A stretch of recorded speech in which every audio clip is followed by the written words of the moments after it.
জাল স্বাক্ষর দেওয়ার অভিযোগে ব্রাহ্মণবাড়িয়া সদর উপজেলার বড়হরণ ইসলামিয়া দাখিল মাদ্রাসার ম্যানেজিং কমিটি নির্বাচন 2024 স্থগিত করার অভিযোগ উঠেছে। এতে মাদ্রাসার শিক্ষা কার্যক্রমের সুষ্ঠু পরিবেশ নিয়ে দেখা দিয়েছে অনিশ্চয়তা।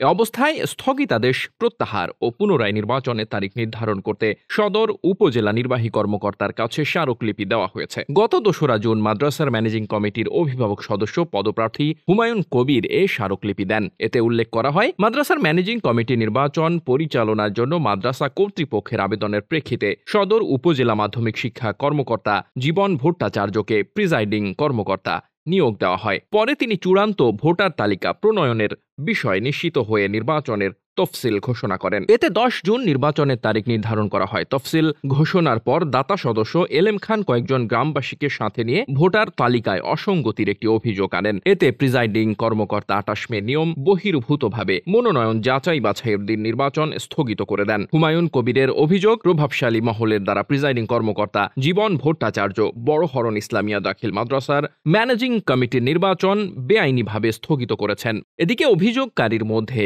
মাহাজন মিয়া ও সিরাজ মিয়া সহ কয়েকজনের সাথে কথা হলে তারা স্বাক্ষর দেননি বলে স্বীকার করেন। এ বিষয়ে প্রিজাইডিং অফিসার ও সদর উপজেলা মাধ্যমিক শিক্ষা কর্মকর্তা জীবন ভট্টাচার্য প্রভাবশালীদের দ্বারা ম্যানেজের বিষয়টি অস্বীকার করে বলেন, আমি 10 বছর ধরে এখানে চাকুরি করছি, আমি টাকা পয়সা খাই না, আমাকে ম্যানেজ করা এত সহজ নয়। সদর উপজেলা নির্বাহী কর্মকর্তা মোহাম্মদ সেলিম শেখ বলেন, অভিযোগের তদন্ত চলছে, তদন্ত শেষে দ্রুত কার্যকর পদক্ষেপ নিয়ে নির্বাচনের ব্যবস্থা করা হবে।